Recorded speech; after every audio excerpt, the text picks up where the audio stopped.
Hello. So it's day 4 of the 7-day challenge, 7 days to write a novel. As promised, I'm going to give you the amazing word count of what I wrote yesterday. 5 words. Not 5,000, 5 words. But they were good words. They were the opening of the book, which is "I'm gonna kill you." Actually, that's 4 words, but "I'm going to kill you." Those are the opening words.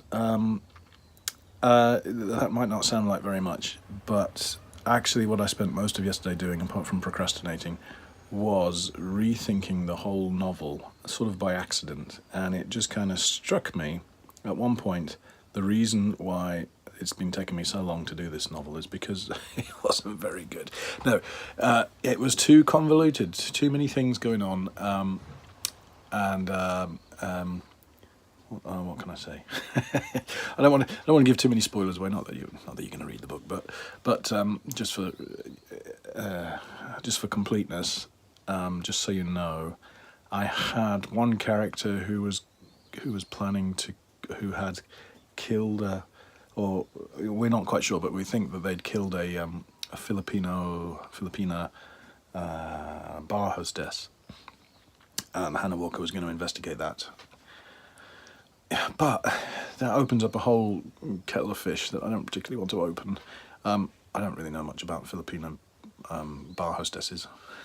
I didn't really want to do the research. Well, actually, the research might be quite fun. But no, I didn't really want to go there because, that's not the story I want to tell. So I thought, well, what is the story I want to tell? And I thought, it's got to be a lot more direct. There's got to be a threat to the main character right from the beginning. And so, first few lines, "I'm going to kill you." And to give you another hint, I've come up with a working title for it too, which is The Yakuza's English Teacher. See what I'm getting at here now? That's the working title because I quite like that because it explains what it's about, because Hannah Walker is the Yakuza's English teacher. But if I want to go a bit more quirky, I might go with something like The Yakuza and I. Like, I want to get your Brinner in it. I don't know. Those are decisions that will come later. But that's, if you have that idea of a target title, or it's just made everything come together a lot more. So although I only wrote 5 actual new words, I've been going through what I'd already written. I've written 20,000 words a year ago, and I've been repurposing it and seeing what can stay and what doesn't make any sense anymore. And so far I've got 11,000 words chalked up that'll say, well, those will stay. Certainly for the first draft, they'll stay in the novel because it makes sense. So I've got a couple more thousand I might be able to cull from the original first draft of what's left of the first draft, and then I've got to write the rest. So that's today's mission. Get on with writing. It's amazing how much we procrastinate, isn't it? But a valuable thing here is that although I really wanted to be like churning out words by now, I'm actually quite excited that I got the novels come together a bit. It makes sense, and I can get excited about it again. Whereas before I was a bit sort of like, oh, I've got to do it. Oh. Whereas now I thought, oh, that's the possibilities, and what if that? And what if this? And I was a bit nervous because I wanted to make it sort of a bit darker. Well, I wasn't sure about making it darker, but now "I'm going to kill you" as the opening lines. Yes, it can be a bit darker. Now, it's still YA, still for a young audience, or maybe, I don't know how they break it down, but a young adult.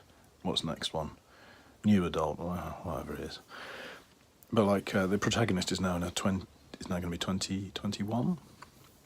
Hannah, so she's grown up a little bit. She's no longer a blushing teenager, but she's still wet behind the ears.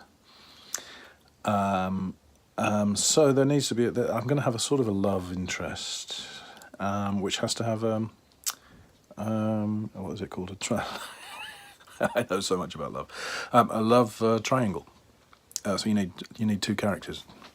So I've got that sorted out.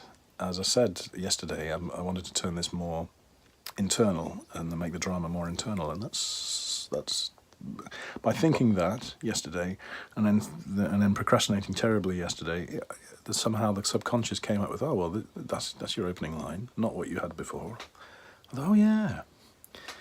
It's just taken me a year to get to. Now, I watched before starting writing, I watched a video by John Cleese of Monty Python fame, and in the 90s and recently he's been doing shtick as selling corporate videos and stuff. And there's one on YouTube. Well, actually there's two on YouTube about creativity. So if you type in John Cleese creativity, there's two speeches. One from the 90s where he looks quite young, sort of Fish Called Wonder days, and one quite recently where he looks a bit older. The one from the Fish Called Wonder days is really good, quite long, about, I don't know, 40 minutes. And the other one is not bad as well. But anyway, he talks about the importance of using your subconscious or your unconscious, he calls it. Set yourself a problem, go to bed, and you wake up in the morning and you invariably have a solution, and you can't understand why was that a problem yesterday. Somehow your brain is working, your animal brain, or as he calls it, your tortoise brain is working in the background. I think that works even on a grander scale. This book has been stalled for a year, and coming back fresh, and I look at what I've written, I think, well, that doesn't make any sense. What's that? And why do I have to go down that route? I could go around this route. What if I just completely changed the beginning, and suddenly new paths have opened up? So yes, I'm not churning out the words, but I wanted to say something else. It's a bit like sunk costs. Is a dangerous thing, because I'd already written 20,000 words or 70,000 words. You think, oh, I've got to keep them, and because you think of all the pain of writing them. Now, as it happens, my MacBook died, taking with it to its grave 50,000 of the completed words. I had no choice but to rethink it, and actually it's a good thing in this case. I wouldn't want to do that every time, but it's a really good thing because what I've got now is potentially a lot better. As I've ignored the sunk costs and thought, oh well, I'm just going to start again. But from that, something greater will emerge. A blooming hassle to do, but we're put on this earth to make an effort, as my mother used to say.